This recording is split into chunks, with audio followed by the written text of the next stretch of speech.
plaisir d'avoir sur ce plateau une fois de plus Prince Epenge, président du parti ADD Congo, mais également communicant au sein de la plateforme Lamuka que gère actuellement M. Adolphe Mouzitou. Avec lui, on va épiloguer sur l'actualité qui s'est vue en RDC et à Kinshasa en particulier. Bonsoir Prince Epenge, ravi de t'avoir sur ce plateau, comme je l'ai dit. Bonsoir et je suis très ravi et merci pour la confiance que vous me renouvelez. Voilà, on sait que vous êtes communicant au sein de la plateforme Lamuka. Il faut également dire qu'il y a eu quand même une grande activité ces derniers temps avec Martin Fayulu qui s'est prononcé comme chef de l'État, comme candidat président de la République, je voulais dire. Alors nous allons également en parler, mais également, avant de commencer, on prend un élément et entrer à la présidence de la République. On parle de l'arrivée ce samedi à Lusaka pour participer à la 4e réunion semestrielle de l'Union africaine. Là, c'est le chef de l'État, Félix-Antoine Tshisekedi. On prend, puis on revient tout à l'heure sur ces plateaux.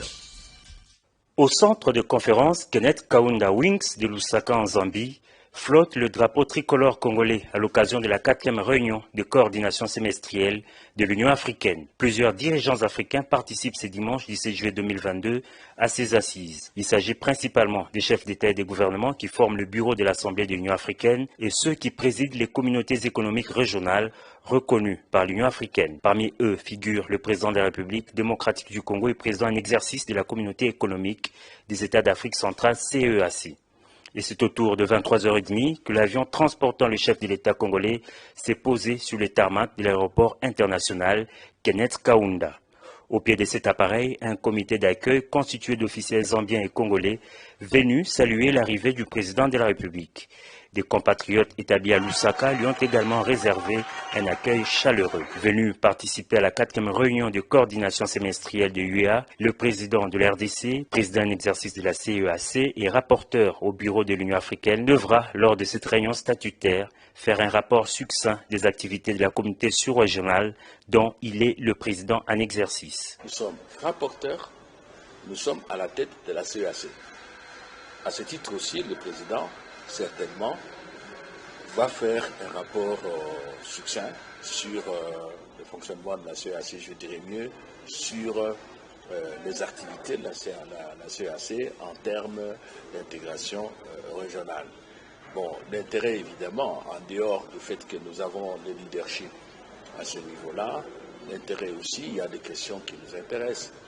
Vous avez par exemple la question de la nutrition, de l'alimentation qui constitue le thème de cette année. Même si les questions liées à la sécurité sur le continent ne sont pas inscrites à l'ordre du jour, a fait remarquer le vice-premier ministre et ministre des Affaires étrangères, il est possible qu'elles se retrouvent sur la table des discussions lors de l'examen de l'organisation et fonctionnement du Conseil paix et sécurité de l'Union africaine. Lorsqu'on va aborder les questions liées à l'organisation et fonctionnement du Conseil paix et sécurité de l'Union africaine, certainement que le commissaire Bankole, nigérian, qui préside ce conseil-là, fera un rapport au chef d'État sur l'état du continent en matière de paix et sécurité et on pourra, ce faisant, en parler. Et puis il y a aussi des réunions bilatérales qui se tiennent souvent en marge de réunions des chefs d'État et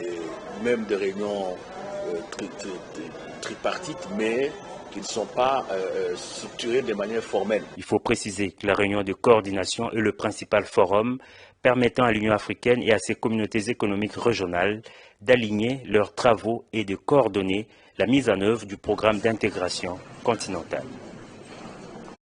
Voilà, on va prendre juste pour répondre à une question. On parle quand même de la RDC au niveau régional avec la CAC, avec le chef de l'État, Félix-Antoine Tshisekedi. Moi, je voudrais peut-être poser la question pour dire comment est-ce que l'opposition perçoit finalement le pas de la RDC dans ces différentes organisations. On a été président à l'Union africaine, aujourd'hui on est président de la CC. Comment finalement comprenez-vous le pas de la RDC dans ces différentes organisations régionales ou sous-régionales? Mais évidemment qu'il y a un pas tâtonnant, raide, dans toutes ces organisations régionales et sous-régionales. La RDC joue le rôle de figurant, c'est le dindon de la farce. Quand vous avez un leadership faible au niveau interne, ceci est un peu comme une maladie hautement contagieuse. Partout où vous irez, vous ne saurez pas défendre les intérêts du Congo. Marshal Mobutu a rayonné et a fait rayonner le Congo parce que déjà, Marshal Mobutu, même si il n'était pas venu par les élections, a su défendre l'intégrité du territoire congolais et avait su regagner par la suite la confiance des Congolais. C'est ce qui l'a permis de faire la différence. Alors que le pouvoir de M. Félix Tshilombo est un pouvoir qui est congénitalement faible. Il n'y a pas une assise de légitimité. Le reste ne peut qu'être étonnamment de la déconsidération. Nous sommes en guerre, comme on ne cessera jamais de le dire, comme le président élu Martin Fayulu l'a dit, qu'il n'y a pas de guerre à l'est du Congo, mais il y a la guerre au Congo. Et M. Félix Tshilombo a été président de l'Union africaine, d'abord vice-président et puis président de l'Union africaine. Jusqu'à ce jour, l'Union africaine n'a jamais condamné l'agression du Grand Congo par le Rwanda. Bon, SADC même n'a absolument rien fait. Donc, c'est pour inaugurer les chrysanthèmes, c'est pour faire les matchs vus. Pour l'instant, le Congo n'a pas de... Donc, vous pensez qu'il n'y a aucun rapport que le chef de l'État pourrait donner dans ses assises pour dire quand même qu'il est quand même à la tête d'une grande organisation. Donc, on veut dire, tout simplement, selon l'opposition, selon vous, c'est-à-dire que la RDC joue les figurants, selon vous. On a besoin d'un président fort. Mais cette force vient d'où?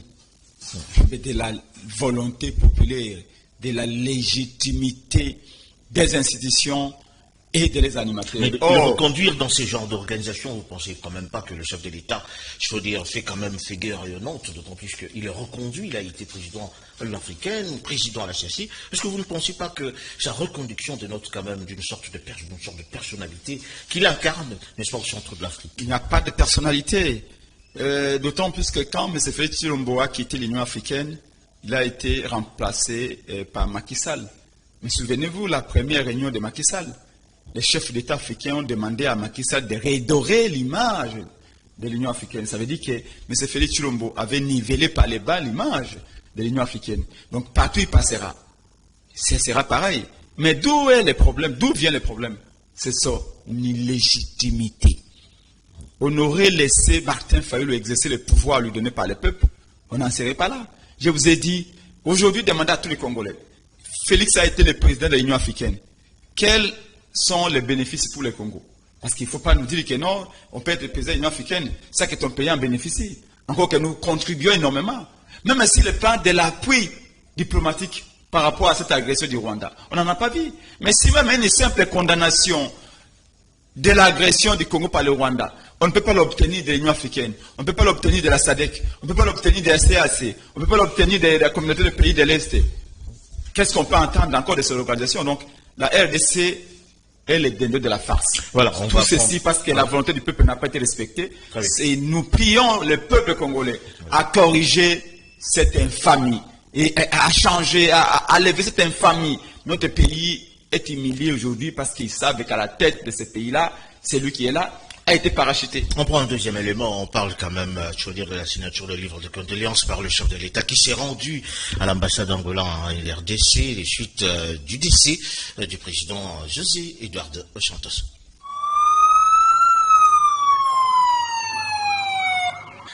C'est pour témoigner sa compassion envers le peuple frère de la République voisine d'Angola que le président de la République, Félix Antoine Tshisekedi Tshilombo, a personnellement fait le déplacement de la résidence officielle de l'ambassadeur d'Angola dans la commune de Gombe pour signer son message de condoléances. Accueilli par l'ambassadeur Miguel D'Agosta et le personnel diplomatique, le chef de l'État s'est recueilli un temps devant la chapelle dressée dans la salle diplomatique Django après avoir signé son message dans le registre des condoléances ouvert à cette occasion. Le président de la République, Félix Tshisekedi, a fait part de sa profonde douleur à la suite du décès, le 8 juillet dernier, de l'ancien président José Eduardo dos Santos et évoqué le souvenir inoubliable de son intervention en République démocratique du Congo. C'est avec une grande tristesse et une émotion que j'ai appris le décès de son Excellence José Eduardo dos Santos, ancien président de la République d'Angola. A écrit le président Tshisekedi, la RDC se remémorera à jamais l'intervention décisive de son Excellence José Eduardo dans la sauvegarde de la ville de Kinshasa, alors injustement agressée par le Rwanda, a écrit le président Félix Tshisekedi. Décédé vendredi 8 juillet dernier à 79 ans, l'ancien président Eduardo dos Santos attend d'être inhumé à une date non encore communiquée. Alors, en une minute, certes, Eduardo Santos fut un grand allié de la RDC, surtout pendant, je veux dire, l'époque de la FDL, avec Nous Zélande, Désiré Kabila. On a vu comment est-ce que les militaires angolais ont quand même, je veux dire, battu en brèche, je veux dire, l'armée rwandaise qui voulait s'infiltrer.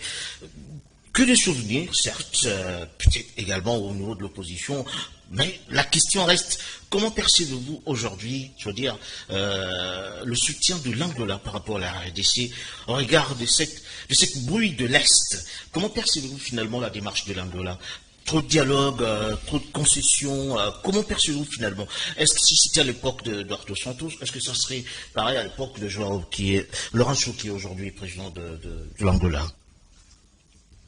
Évidemment que le président élu Martin Fayulu, le coordonnateur de la Mouka Adolphe Muzuto, Prince Epengue, moi-même et tout l'ensemble de la famille la Mouka, nous présentons nos condoléances au peuple angolais suite à la disparition de l'ancien président. Vous savez que ce monsieur-là n'était pas que angolais. C'est quelqu'un qui a vécu dans cette ville à Kinshasa, qui a joué même dans les orchestres de Kinshasa, l'ancien président angolais. Il a étudié même à Boma, je veux dire, en famille scolaire de Boma. Donc, c'est une partie du Congo qui était en lui et nous savons très bien le respect qu'il avait pour le Congo. Même quand Mosé lui avait tendu la main à l'époque, il avait serré la main de Mosé pour l'aider. Et donc, je crois que l'Angola est un pays ami, un véritable pays ami. Ce n'est pas pour rien qu'on s'étonne, nous, au sein de la DD Congo, au sein de la dynamique pour la vérité des urnes, que quand le Congo est agressé par le Rwanda, M. Félix Tshilombo va tendre la main aux agresseurs d'hier, à l'Ouganda, au Burundi, alors que l'Angola, qui nous a toujours aidés, est là. S'il y a une demande d'aide militaire à formuler, je crois naturellement que c'est vers l'Angola qu'il faut se tourner. N'oublions pas que l'Angola, c'est la première puissance militaire de la sous-région. Je ne sais pas pourquoi on doit aller voir l'Ouganda qui nous a agressés hier et qui a même facilité la tâche au M23 pour qu'ils occupent Bunagana. Dois-je encore rappeler que jusqu'au moment où on parle, ce samedi, ce dimanche plutôt, Bunagana et d'autres localités sont toujours occupées et que la guerre continue. Donc, pour nous, c'est une grande perte. Mais ça a été aussi un panafricain. C'est un homme qui a beaucoup lutté pour son pays dans l'Angola post-colonial. Donc, nous pensons que c'est triste pour sa famille. Il y a eu des controverses, on ne va pas arriver là-dedans, plutôt on ne va pas entrer là-dedans, mais le plus important, c'est que nous présentons les condoléances, ainsi va la vie. Voilà, il faut quand même, parce que tu as parlé de l'Ouganda, il faut dire quand même qu'il y a eu des émissaires de la présidence qui sont allés également à la rencontre de Museveni pour, entre guillemets, discuter avec Museveni, et ils sont revenus pour faire la restitution de ce qu'ils ont pu dire avec Museveni. Ils l'ont dit au chef de l'État, on le suit. En provenance de l'Ouganda, où il a été dépêché à la demande de Kampala pour savoir la position de ce pays dans la crise sécuritaire dans l'est de la RDC, le ministre d'État Alexis Guizaro Mouvouni est venu rendre compte de sa mission au chef de l'État Félix Antoine Tshisekedi Tshilombo.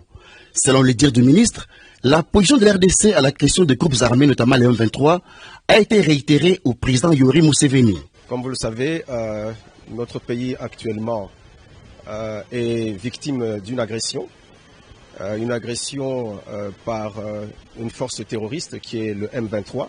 C'est dans ce cadre, dans le cadre de la résolution de cette crise, que le président Museveni avait sollicité de la part de son homologue qu'une délégation puisse aller à sa rencontre afin que et puisse donner des propositions de sortie de crise. Voilà les raisons qui nous ont amenés à Kampala. Et aujourd'hui, nous sommes venus pour rendre compte au chef de l'État de ces propositions qui ont été formulées par son homologue, le président Museveni. Au cours de cet entretien, nous avons rappelé la position de la République démocratique du Congo dans cette crise. Cette position, nous l'avons rappelée au sommet de Nairobi ainsi qu'au sommet de Luanda. La position de la République démocratique du Congo est liée à deux principes qui sont non négociables pour nous. C'est le principe de l'intangibilité de nos frontières ainsi que de l'intégrité de notre territoire national. Nous avons rappelé cette position à la partie ougandaise en disant que oui, nous sommes disposés à un dialogue avec les groupes armés dans le cadre de Nairobi, parce que nous avons placé un cadre pour discuter avec tous les groupes armés. Et nous considérons donc que tout dialogue ne peut se faire que dans ce cadre-là, en particulier en ce qui concerne le M23, lorsqu'ils auront dégagé des positions qu'ils ont occupées aujourd'hui à Bunagana et qu'ils seront rentrés dans leur position initiale. Effectivement, le M23 est soutenu par le Rwanda. La République démocratique du Congo l'a déclaré très clairement. Et l'Ouganda, aujourd'hui, n'a pas donné sa position officiellement sur cela, mais simplement, nous considérons que la position actuelle du M23, qui est à la frontière entre notre pays et l'Ouganda, fait que nous avons besoin de savoir effectivement ce qu'en pense la partie ougandaise, parce qu'aujourd'hui, cette frontière est occupée par une force terroriste à sa frontière avec l'Ouganda. L'RDC est resté lié aux deux principes, à savoir celui de Nairobi et de Luanda, a rappelé le ministre Guissaro. Voilà, tout à l'heure là, donc c'était des émissaires congolais qui sont allés voir Museveni par rapport à cette agression du M23. Il faut quand même se poser la question de savoir comment est-ce que l'opposition, c'est-à-dire incarnée par Martin Fayulu, apprécie finalement les démarches entretenues par le chef de l'État au regard de cette bruit, comme je l'avais dit au départ, de toutes ces guerres qui sévissent finalement à l'est de la République. Comment est-ce que vous comprenez ces démarches? La seule chose que notre peuple se pose, la seule question plutôt qui se pose, c'est de savoir à quel jeu joue M. Félix Tshilombo. Si vous avez remarqué depuis le début de ce conflit, l'armée congolaise est très claire, limpide comme l'eau des roches. L'armée, dès le tout premier coup de balle, l'armée congolaise a dit, c'est le Rwanda. C'est le M23. Le M23, c'est une branche de l'armée rwandaise. Donc, c'est le Rwanda qui nous agresse. Quant au gouvernement, par l'entremise de M. Patrick Mouyaya, a condamné d'abord l'armée. Et puis après, ils se sont rétractés. Le gouvernement est flou. Mais ce Félix Tshilombo, lui, à son niveau, est très amphibique. Ça veut dire? Ça veut dire qu'on ne sait pas exactement à quel jeu il joue. Mais si vous voulez comprendre la réponse, je voudrais vous renvoyer à un petit extrait du discours de Patrice Emery Lumumba, parce qu'on venait de célébrer la 72e année de notre accession à la souveraineté nationale.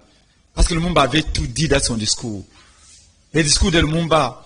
Mais aussi, là, je vais dans la lettre qu'il avait adressée à sa femme, Pauline. C'était fin novembre, quand il est parti vers le Kasaï pour fuir les griffes de ses ennemis. Lumumba avait dit ceci. En une seconde, ils ont corrompu certains de nos compatriotes. Ils ont contribué à déformer la vérité et à souiller notre indépendance. Que pourrais-je dire d'autre? Que mort vivant, libre ou en prison, si l'ordre des colonialistes, ce n'est pas ma personne qui compte, c'est le Congo. C'est notre pauvre peuple dont on a transformé l'indépendance à une cage d'où l'on nous regarde du dehors, tantôt avec cette compassion bénévole, tantôt avec joie et plaisir. Mais ma foi restera inébranlable. Je sens au fond de moi même que tôt ou tard, mon peuple se débarrassera de tous ses ennemis, intérieurs et extérieurs, qu'il se révéra comme un seul homme pour dire non au capitalisme dégradant et honteux, et pour reprendre sa dignité sous un soleil pire. Ici, la trahison vient aussi de l'intérieur. Finalement, qui trahit qui, finalement, bon ça. Les gouvernements congolais, M. Félix Tshilombo, ne jouent pas un franc jeu dans cette crise de l'Est. Ayons le courage de le dire. Ils sont en déphasage aux aspirations de l'armée et du peuple. Pendant que le peuple dit la meilleure défense c'est l'attaque. Nous avions commencé, M. Félix Tshilombo a commencé par la diplomatie. Quand il est arrivé au pouvoir par des méthodes de tricherie, M. Félix Tshilombo nous a dit la diplomatie va tout régler. Il a voyagé, il a visité 117 pays au monde. Le président de la République africaine qu'il a le plus raconté, c'est Kagame. Nous lui avions dit, attention Félix Tshisekedi, nous étions avec vous dans l'opposition. Kagame est celui qui mettait l'instabilité à l'Est. Il n'a pas écouté. Il a fait la diplomatie. 2 ans après, il s'est rendu compte que nous avions raison. La MOUK avait raison, la diplomatie avait échoué. Il a dit état de siège. On lui a dit, attention, l'état de siège n'est pas bien planifié. Comme l'avait dit son ministre de la Défense, qui avait dit qu'il n'y avait pas de planification. Quand vous ne planifiez pas, à quel résultat voulez-vous vous entendre? Et là, l'état de siège, échec et mat. Et là, il revient encore, il dit la diplomatie. Et qui va envoyer? Ce monsieur-là que nous venons de voir à la télévision, il envoie au Rwanda, il envoie voir monsieur Museveni. Et avant d'y arriver, avant de discuter, le président de l'Assemblée nationale, le citoyen Bosso, il y a un mois nous a dit que c'est l'armée ougandaise qui est venue aider Félix Tshilombo pendant l'état de siège, qui a ouvert un couloir, un corridor pour que le M23 entre au Congo. Ça veut dire que l'armée ougandaise n'est pas une armée amie. C'est un complot finalement avec l'Ouganda, le Rwanda. C'est comme s'il y a un complot finalement contre la RDC. On ne manipule que celui qui est manipulable. On manipule le Congo parce que le Congo est manipulable. Vous appelez l'armée ougandaise, IPDF, pour nous aider dans l'opération état de siège. Mais quand l'armée rwandaise nous agresse, l'Ouganda ferme les yeux, l'Ouganda lui laisse les couloirs pour entrer au Congo. C'est que l'armée ougandaise est une armée ennemie. Appelons un chat un chat, un chien un chien. Mais malgré cela, Félix n'écoute toujours pas. Et il envoie une délégation pour dire au président ougandais qu'écoutez, vous devez vous impliquer pour qu'on puisse trouver la... Est-ce que ça valait la peine quand même qu'on envoie des émissaires congolais chez M. Vini? Est-ce que ça valait vraiment la peine? Ça s'appelle en français, je dis bien, je répète, ça s'appelle en français de la naïveté. Si ce n'est pas de la naïveté, c'est qu'il s'agit de la complicité. Et nous comprenons simplement avec le président Martin Fayulu que sans Museveni, sans Kagame, sans le président du Kenya, Félix ne serait pas devenu président de la République. Félix a une dette morale envers ces gens-là. Il ne peut pas s'en débarrasser, il ne peut pas se désolidariser. Mais c'est de solidarité. Dire ça quand même, vous pouvez quand même pas dire ça. C'est pas eux qui l'ont conduit. J'insiste, je persiste de signer sans l'aval, sans l'accord de Kagame, de Museveni et du président Kenya, Félix ne serait pas devenu président. Parce qu'il n'a pas gagné les élections. Mais donc ici, c'est que Kagame a dit quoi? Kagame a dit qu'il venait au Congo faire le recouvrement forcé de ses promesses. Les promesses ne lui fait pas Félix Tshilombo. Voilà pourquoi le peuple voudrait savoir quelles sont ces promesses-là que Félix avait faites à ces gens-là, qui justifient leur présence au Congo par l'attachement de leur armée. Je dois vous dire ceci, nous au sein de la MOUK, nous rejetons. Albert Einstein l'avait dit, on ne règle pas les choses, on ne trouve pas de solutions avec ceux qui ont créé ces problèmes-là. Aujourd'hui, s'il y a de l'aide à demander, l'Angola est là. Mais par contre, l'Angola joue la médiation. Parce que ce n'est pas nous qui sommes partis vers l'Angola. C'est Kagame qui voudrait, qui est en train d'utiliser l'Angola. Par contre, l'Angola, c'est parce que nous ne savons pas parler. J'ai vu mon aîné Lutundula. Mais Lutundula, quand vous l'écoutez, quand vous le suivez attentivement, Lutundula était opposé contre même l'accord que Félix est allé signer au Kenya. Lutundula avait dit, mais on nous demande toujours de parler avec ces gens-là. Combien de fois doit-on parler avec ces gens-là? La diplomatie. Mais parce que Lutundula a besoin d'un salaire, il continue à travailler. Lutundula était en Europe, Lutundula aurait démissionné. Parce qu'il n'est pas en phase avec Félix Tshilombo dans ce que Félix est en train de faire. Tous ces accords de Nairobi, les rencontres en Angola, comme l'impression, le peuple a comme l'impression que ça n'accouche que d'une souris. Comme l'impression. Qu'est-ce que vous voulez? Qu'est-ce que vous voulez? Quand vous allez négocier, quand vous envoyez une délégation à Kampala, en Ouganda, pour demander à Museveni d'intervenir au fait que la paix puisse être réelle et totale au Congo, et que vous savez bien avant qu'il y a un mois passé, les mêmes Museveni a envoyé son armée au Congo et son armée a facilité la prise de Moudagana.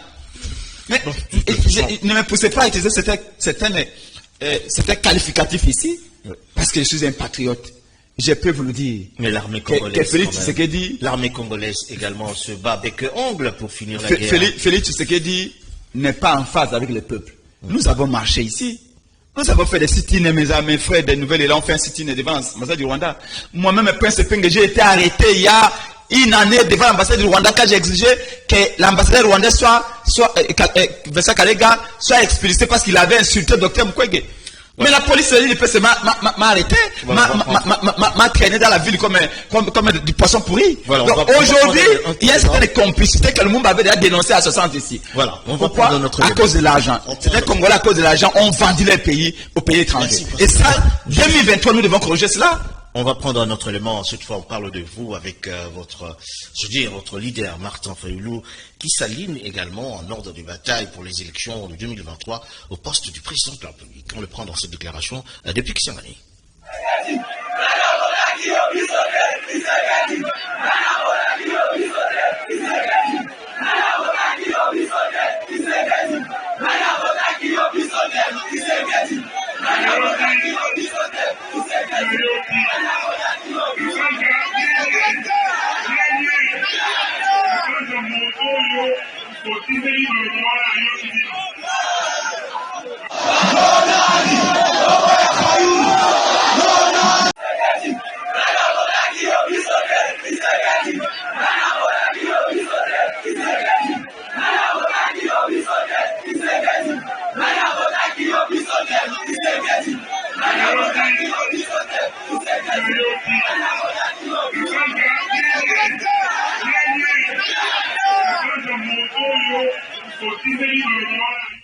Voilà, c'était Martin Fayulu qui a gagné avec une foule nombreuse en train de chanter en l'honneur de Martin Fayulu. Certes, c'est un plaisir de voir le leader de la Bouka, de l'autre part, évidemment, en train d'haranguer la masse. Et il s'est déclaré candidat président en public. Est-ce que c'est pas très tôt de sa part quand même? Aussi longtemps qu'on comprend que Martin Fayulu et Mozitu, qui faisaient à l'époque route ensemble, comment est-ce que Martin Fayulu se précipite de se présenter comme candidat au lieu d'une sorte de concertation avec Mozitu, chose qui n'a pas été faite? Non. Au sein de la Mouka, nous sommes unis. Adolphe Mozitu, le président élu Martin Fayulu, Prince Penge, professeur Kalele, Francis Mouladja, Jean-Félix Senga et les autres, nous sommes unis. Mais vous êtes un journaliste chevronné. Vous savez qu'à la veille des élections, chaque parti s'organise. Et donc là, c'est décidé comme un parti politique qui a investi Martin Fayulu à nouveau comme un candidat à l'élection présidentielle de 2023. Ça a toujours été comme ça. Même en 2011, les CID l'avaient investi. Ensuite, la dynamique de l'opposition, à l'époque, l'avait aussi adopté et investi. Donc, on commence d'abord par son parti politique. Et ensuite, c'est comme ça. Même en 2006, Jean-Pierre Bagombo était d'abord désigné par les MLC comme candidat en 2006. Et puis après, Union pour la Nation, à l'époque, IN l'avait ensuite adopté. Donc, au sein de la Mouka également, la démarche est la même. D'abord, les CID les fait, la dynamique les fait, et puis la Mouka va le faire. C'est aussi on attend également Mozitu qui voudrait également se prononcer comme candidat président. Prince Penge aussi peut se prononcer comme candidat président de la République. Professeur Kalele, professeur émérite, peut se prononcer également comme candidat président de la République. C'est pas du désordre, ça? Non, ça veut dire qu'on montre les ambitions démesurées. On montre les ambitions. Mais vous savez, la Mouka est une équipe. La Mouka est une équipe. Se prononcer être candidat, c'est pas là le problème. Rappelez-vous en 2011, Félix Tshisekedi était désigné candidat président de la République pour le compte de l'IDPS. Et Moïse Katumbi pour ce qu'il les soutenait. Et Adolphe Mozitu, c'est pour ce qu'il les soutenait. Moussa Nyamwisi, président élu Martin Fayulu. Mais après, nous sommes réunis au sein de la plateforme et on a désigné un seul candidat. C'est toujours comme ça que ça se passe. Et pourquoi on a choisi Kisangani pour... On a choisi Kisangani. D'ailleurs, là, à tout seigneur, tout honneur, laissez-moi saluer d'abord nos frères et sœurs de Kisangani, Boyoma Sinamwambe. J'ai été au centre-ville, on a écrit Kisangani, la terre, le cœur du patriotisme congolais. C'est la ville où il y a les patriotes par excellence. Souvenez-vous sous Mobutu. La ville martyre. La ville martyre aussi, oui. Mais ça, c'est à cause des alliés de Félix Tshisekedi. Vous appelez Kisangani la ville martyre à cause de Kagame et Museveni, qui sont les alliés de Félix aujourd'hui, qui ont massacré les Congolais là-bas. Nous étions d'ailleurs avec le président Eli visiter là où on avait enterré plus de 1000 Congolais tués par Museveni et Kagame, qui sont devenus les alliés de l'IDPS aujourd'hui. Donc, le président Eli avait exigé justice et réparation. On a été rendre hommage à nos frères qui ont été tués en 2000, plus de 1000 morts, massacrés en pleine ville. Nous étions avec les rescapés qui exigent justice et réparation. Ils ont dit au président Fayulu, nous allons te réélire en 2023, mais Kagame et Museveni doivent payer pour ce qu'ils ont fait. Mais ici, vous avez vu ces images, une foule incroyable, sans argent. J'ai aimé nos frères de Kisangani. La même chose pour Katumbi, et également avec Bemba, tout le monde vient pour rencontrer son leader. Donc ce n'est même plus, je veux dire, un argument de taille par rapport à cela. La question, il est quand même fondamentale, parce qu'il s'est dit, un candidat président de la République, avec la même CENI qu'il a contesté, avec la même CENI de Kadima qu'il a contesté, et avec la même tactique, n'est-ce pas, informatique, c'est-à-dire avec des machines et tout ça. Est-ce que vous pensez qu'aujourd'hui, on peut dire que toutes les garanties sont du côté de l'opposition pour participer à ces élections, qu'elle est déjà en train de vouloir refuser, si vous voulez, dans l'avance, je veux dire. Nous irons aux élections. Nous sommes là à Kisangani pour dire à la population de Kisangani, chaque voix va compter cette fois-ci. Vous allez encercler tous les bureaux de vote. Vous allez encercler tous les centres de vote. Vous ne quitterez pas les bureaux de vote sans que chaque voix glissée dans l'urne soit comptée. Ça a été fait également pour les élections passées. Et non, cette fois-ci, c'est que le peuple lui-même va publier les résultats.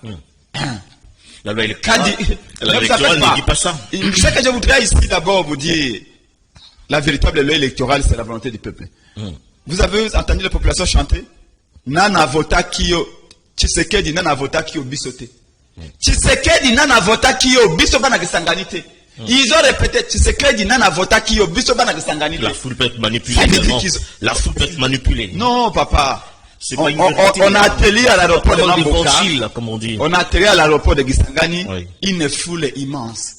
On a mis 4 heures pour arriver à la poste que vous avez vue là. Mais où est-ce que Martin Fayulu va trouver l'argent pour donner à ces gens-là? Ils sont venus à pied. Ils arrivent à la place de la poste, la foule était pleine. C'est la même façon qu'ils ont accueilli les chefs de l'État. Non. C'est que Papa Wemba, j'aime bien une chanson de Papa Wemba où il dit État les Keseni. État les Akanda et Yebanaka. État les Esengo Yebanaka. État les Aboningo Yebanaka. Les accueils aussi. Il y a les accueils différents. Là, ils ont accueilli Martin Fayulu sans argent. Ils ont dit d'ailleurs, après ça Falangate, après ça Mbongote qui s'engane que voter Nako. Mais quand Félix va là-bas, Jean-Pierre Liaou est arrivé 4 jours après nous.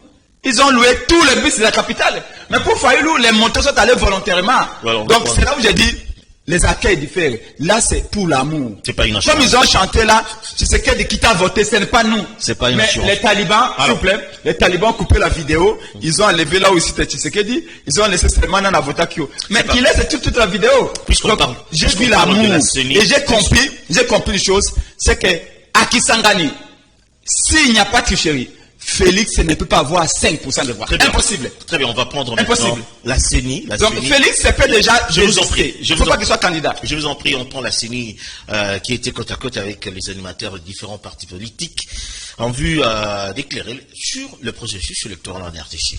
Image et commentaire. La centrale électorale a invité dans le cadre des concertations qu'elle a créées les partis politiques pour écouter leurs présidents, secrétaires généraux et représentants en ce qui concerne l'organisation des élections en République démocratique du Congo et en même temps avoir les propositions de ces partis politiques sur les processus électoraux. Devant les animateurs des partis politiques au Palais du Peuple, le président de la centrale électorale, Denis Kadima Kazadi, a présenté l'état des lieux milieu du processus électoral en cours, notamment sur les avancées significatives que son institution a réalisées. Il a rassuré la classe politique de la tenue des élections dans les délais constitutionnels. Les présidents et représentants des partis politiques à leur tour ont été d'accord aux assurances données par les bureaux de la centrale électorale. Ils ont à cette occasion formulé des recommandations à la CENI dans le but d'éviter les erreurs du passé en vue d'organiser de bonnes élections. Nous devons commencer notre travail par élaborer un plan stratégique. Vous savez qu'un plan stratégique, ce n'est pas un plan opérationnel. C'est ce plan-là qui nous permet de mettre en œuvre notre vision à long terme, à très long terme, je dirais. C'est un peu le processus par lequel nous allons atteindre notre vision en tant qu'institution.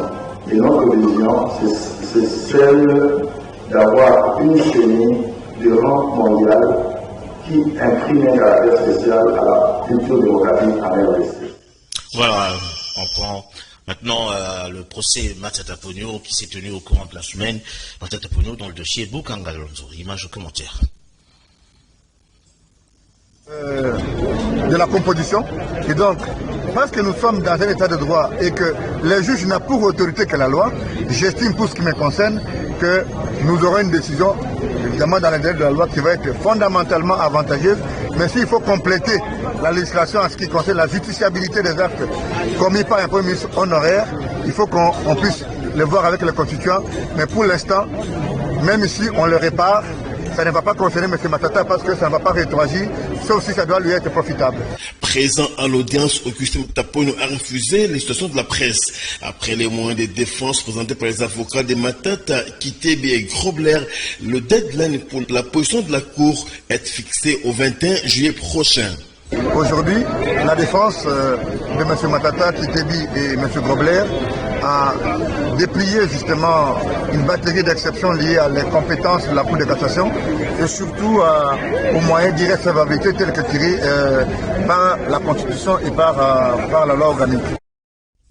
Alors on prend maintenant Patrick Mazombo qui est allié de l'UNC qui parle de Vital Kamerhe autour des supputations au regard de sa personne. Image au commentaire. Je félicite les Moualim ou les pacificateurs Vital Kamerhe parce que le silence vaut mieux que trop de bruit. Et le silence qu'il a gardé, c'est pour réfléchir, raisonner comment résoudre le problème de la République. Parce que tous ces gens qu'il avait accusés de détournement, de ceci, de vol, au jour d'aujourd'hui, ils ont compris que la justice l'a blanchi, la justice l'a acquitté, et même la commission à la présidence de la République a statué pour dire que les travaux de 100 jours a été exécuté à 73%. Alors, Vital Kamerhe n'était pour rien. Tous ceux qui pensaient que Vital Kamerhe avait volé les deniers publics et tous ceux qui continuent à faire des bruits, nous leur demandons de se calmer. Vital Kamerhe ne va pas répondre pour se rabaisser à cause de ces bobards. Nous savons que c'est un homme d'État, il disait ça. Un homme d'État, c'est celui qui s'assume. Et il est là pour réfléchir comment sauver cette République, ce pays et la population congolaise de cette situation difficile. En tout cas, nous continuons à l'accompagner, nous continuons à les soutenir spirituellement, physiquement, moralement. Voilà, on prend la clôture de l'Assemblée générale du Conseil supérieur de la magistrature qui s'est tenue au courant de la semaine. Image de commentaire.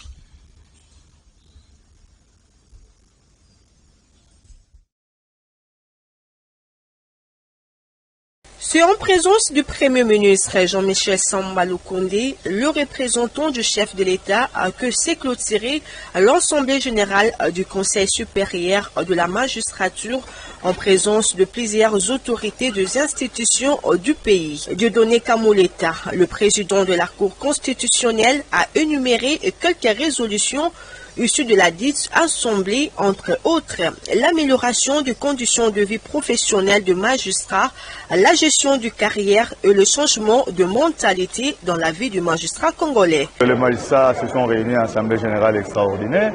Ils ont parlé de problèmes qui concernent la gestion du pouvoir judiciaire et que des résolutions et recommandations ont été prises. Donc il est question que ces résolutions et recommandations soient effectivement prises en compte et qu'ils soient appliqués pour voir les pouvoirs judiciaires changer dans sa gestion, puisqu'il faut réellement qu'il y ait changement. On ne peut pas vous dire exactement ce qui s'est passé, puisque les résolutions et les recommandations sont d'abord, ça doit d'abord être envoyé auprès du président de la République avant qu'il ne soit rendu public. On a senti tout au long de ces travaux une nouvelle dynamique impulsée par le nouveau bureau. Il avait été convoqué à la 6e session extraordinaire du Conseil supérieur de la magistrature, autour de laquelle il avait... Voilà, quelques questions, frère Sepengue. Je crois que bon, on a balancé quelques reportages, mais on voudrait quand même poser la question par rapport au dossier Matata Ponyo. Il faut dire que ça a encore surgi, il faut dire. Il était en procès tout dernièrement. La bonne question, parce que bon, Matata Ponyo devient de plus en plus proche de la montagne, il faut le dire. Alors, comment est-ce que vous percevez finalement cette démarche? Parce que lui également, il est candidat président de la République. Mais on a comme l'impression que Matata Ponyo est dans le collimateur du pouvoir. Comment est-ce que vous analysez finalement toute cette tractation judiciaire autour de Matata Ponyo? Écoutez, nous continuons à le dire que tout celui qui a géré au nom et pour le compte du peuple doit répondre de ses actes. Que vous ayez été président de la République, Premier ministre, ministre, administrateur ou je sais pas quoi, quand il y a des soupçons de détournement ou de corruption, vous devez répondre de vos actes. C'est ça le principe au sein de mon partage des Congo, c'est ça le principe au sein de la coalition Lamuka. On ne protégera personne. Je viens de Kisangani, j'ai vu une ville très belle au potentiel illimité. Ils n'ont pas un courant stable. J'ai été visiter la bibliothèque de l'université de Kisangani. Les étudiants de la médecine sont venus m'interpeller. C'est des sciences politiques qui m'ont dit, Prince Sepengue, il n'y a pas de livres. Les gestionnaires de bibliothèque m'ont dit qu'ici, il n'y a pas de moyens. On ne peut pas s'acheter des livres. Mais quelle éducation voulons-nous donner à nos enfants? Et entre-temps, Moïse Dozangi a bombardé un système LMD qui comprime la matière. Maintenant, de 5 ans, on doit étudier pendant 3 ans, alors que les étudiants n'ont pas l'Internet, n'ont pas d'ordinateur. Bref, on prépare nos enfants à devenir les imbéciles de demain. Tout ça parce que faire croire aux gens que nous amenons des innovations, alors qu'on est en train en réalité de régresser. C'est dangereux. Et pourquoi? Parce qu'il n'y a pas d'argent. Autant nous avons exigé qu'on reprenne les procès de 100 jours. On ne peut pas comprendre. Et ça, c'est que la population de Kisangani a dit au président Martin Fayulu. Comment un homme qui a été arrêté pour avoir détourné 57 millions, condamné pour 20 ans de prison, sort de la prison le lendemain matin, il va dîner et manger ensemble avec celui que vous appelez président. Quel exemple donnez-vous aux gens? Déjà, ou bien... J'ai dit que je ne cite pas les noms. Ouais. Il n'y a pas que Kamere qui a été dans cette affaire-là. D'autant plus que nous avions déjà dit que Félix Tshisekedi doit être devant les juges pour nous dire ce qu'il a vu, ce qu'il a entendu dans l'affaire de 100 jours. On ne peut pas nous dire que seul Kamere a été impliqué dans cette affaire-là. Je l'avais dit, Kamere n'était qu'un simple exécutant. C'est lui qui a initié les 100 jours. D'ailleurs, on l'appelle le programme des 100 jours de M. Félix Tshilombo. On ne parle pas des programmes des 100 jours de Kamere. Donc, tout celui qui a touché un 100 francs doit répondre. Aujourd'hui, l'argent de la francophonie a été détourné. Personne n'est inquiété. L'argent de la coronavirus, alors que les prestataires des corona, pendant les corona ne sont pas payés. Il y a des gens qui circulent avec des voitures qui coûtent 120 000 $. Personne n'est inquiété. Et les pauvres policiers qui ont mis les vies en danger pour mettre les barrières, qui ont été contaminés, n'ont jamais été payés. Les infirmiers n'ont jamais été payés. Donc la justice à tous les niveaux doit être faite, y compris pour les dossiers de Matata. Si Matata est impliqué, il doit être devant la justice et qu'on l'entende. Vous avez eu un élément qui parle déjà du changement de mentalité de la part de magistrats, mais je voudrais quand même comprendre un autre élément. On va une Ituri, là on parle de prise d'otages, il faut dire des rebelles ADF ont été quand même interceptés par l'armée congolaise, on le prend en image, puis on revient vers la fin de ce magazine. Engagés dans les opérations sur terrain, nous avons récupéré un grand bastion des ADF MTM qui était logé au long de la rivière Semouliki et nous avons récupéré, non seulement neutralisé d'une dizaine de ADF que nous avons neutralisés, mais nous avons réussi à capturer aussi certains ADF qui étaient dans cette opération. Et là, je vous donne le nom de Madame Oshati Sarah Hélène, qui a été capturée le 4 juin pendant nos opérations. Cette dame que vous voyez, mesdames et messieurs, est d'abord non seulement combattante ADF, mais aussi épouse d'un grand ADF. Elle a déjà fait 2 ans dans ces mouvements. Non seulement elle est épouse d'un ADF, mais quand elle sort, comme elle habite la cité de Ouicha, elle est en relation de copinage avec un soldat FARDC. Alors vous allez comprendre que c'était tellement facile de faire sillonner les informations. Voilà, les FARDC dans la traque de rebelles, on voit quand même de jeunes garçons et de jeunes filles qui sont dans des groupes rebelles. Ben, malheureusement, ils sont interceptés par les FARDC. Nous encourageons l'armée Ndeko. Mon parti ADD Congo, Prince Epenge, je suis un patriote. Le président Eli l'a dit à Kisangani à nouveau. Nous encourageons l'armée congolaise. Seule l'armée congolaise peut faire la différence. Je ne vois pas un Ougandais venir mourir pour que le Congo soit un indivisible. Je ne vois pas un Rwandais, un Burundais, un Tanzanien, un Kenyan. Seule l'armée congolaise. Donnons les moyens à l'armée. Moi, j'ai proposé, Prince Epenge, qu'en ce moment nous sommes en guerre. Parce que quand on est en guerre, la priorité c'est l'armée et la police. Qu'on double les salaires des militaires. Si les militaires étaient payés $200, qu'on donne 400. Si les policiers étaient payés comme maintenant là $81 et que les policiers soient payés $62. D'où viendra l'argent? D'où viendra l'argent? L'argent. Pour l'armée, oui. Mais votre monsieur Alengeti, c'est lui qui parle comme un agent immobilier. Alengeti nous a dit que les caisses d'État sont pleines. On nous dit que la DGI a collecté $1 milliard. Cet argent-là ne va qu'à la présidence. Pour l'instant, Félix doit réduire même ses voyages parce qu'elle ne sert à rien. C'est des réserves d'échange. Réserves d'échange. Mais l'argent de l'FMI a servi à quoi? À gonfler les réserves d'échange, donc? Non, c'est sérieux. Je vous dis qu'un militaire qui est au front, mais dont l'enfant est abandonné à l'hôpital. Vous savez que les hôpitaux militaires, il n'y a pas que des bâtiments. À part les bâtiments, il n'y a rien dedans. Okay. Quand un enfant d'un militaire va dans l'hôpital, on demande à son papa qui est au front d'acheter les médicaments. À partir du front, avec quel argent? La prime qu'on donne aux militaires, c'est $20, c'est $30. Mais pour les musiciens de Wenge Music, on a sorti $580 millions. Vous vous rendez compte? C'est-à-dire qu'on ne sait pas gérer les priorités. La priorité aujourd'hui, c'est l'armée. Mais M. Alengeti qui parle comme un agent immobilier, qui est parti à l'Inikine avec un cortège des militaires de la garde républicaine. Merci. Et doit nous dire où part l'argent. Pour nous, la Mouka, ce que nous voyons là, jusqu'aujourd'hui. Et c'est ça les problèmes. Jusqu'aujourd'hui, notre territoire, 2 mois après, notre territoire est toujours entre les mains des M23, du Rwanda plutôt, excusez-moi. Nous disons, donnons à l'armée les moyens. Le président Eli, bientôt, la Mouka va convoquer encore des marches, des manifestations pour soutenir l'armée. Il n'y a aucun doute que, oui, l'armée est infiltrée, nous sommes d'accord. Mais il y a des Congolais encore qui sont encore des armées, qui sont des patriotes. Identifions-les, donnons-les les moyens. Enlevons les généraux, les colonels et tous ceux-là qui ont une moralité douteuse, des patriotes de l'Équateur, du Kassai, du Katanga, du Maniema, des bandes du Bas-Congo et du Kivu sont là, des Kisangani sont là, mettons-les, donnons-les des moyens. Merci. Et cette guerre, nous sommes largement à mesure de gagner cette guerre avec l'armée congolaise seule. On n'a pas besoin de ces troupes-là qui nous ont déjà agressés. Voilà, on va prendre la grève de médecins. Quand même, il faut dire quand même les médecins sont également en train de revendiquer leurs droits. Il n'y a toujours pas de consensus entre les médecins et le gouvernement. On le prend dans cet élément et puis on revient tout à l'heure. Aide constate tout simplement que le gouvernement de la République a suivi la voie des faucons qui se trouvent en son sein, c'est-à-dire qu'il a privilégié la raison du plus fort en lieu et place de la force de la raison.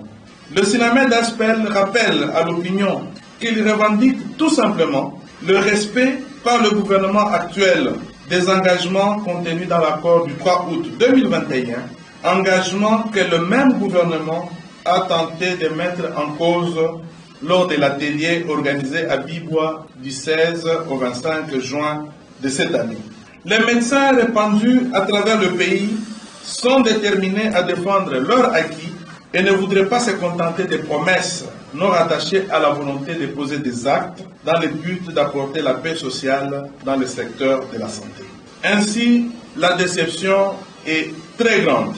Les médecins considèrent les rétropédalages. On a fini avec vous ce soir, Prince Epenge.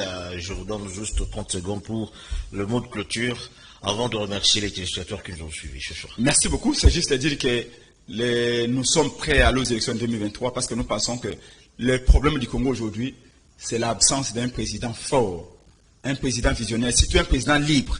C'est pourquoi nous avons dit que si Félix Tshisekedi était libre, cette guerre, il aurait terminé. Mais Félix n'est pas libre. Voilà. Il a les Ougandais, le Rwandais, le Burundais qui l'ont aidé à devenir président et qui lui demandent de faire des choses. Mais 2023, les Congolais, vous avez le droit d'avoir un président qui est libre. Merci. Être libre, ça veut dire quoi? Être ici uniquement du peuple, comme vous avez fait avec Martin Fayulu. Aux enfants de la Mouka, nous sommes unis au sein de la Mouka. On aura un candidat commun entre Adolphe Mobutu, le président et Martin Fayulu, le prof, Calais, les princes Epenge et les autres. Merci. Il n'y a pas de problème. Au contraire, nous avons besoin que les autres viennent pour faire un front pour les changements, un front pour le véritable changement. Le peuple souffre, on a besoin d'un changement. Le changement avec des hommes intègres, pas avec des traîtres. Merci beaucoup. C'était donc Prince Epenge, président de ADD Congo, et puis communicant au sein de la plateforme politique Lamuka que gère Adolphe Mozi. Tu aurais le plaisir d'avoir été de vôtre ce soir dans ce cadre d'information, magazine des dimanches.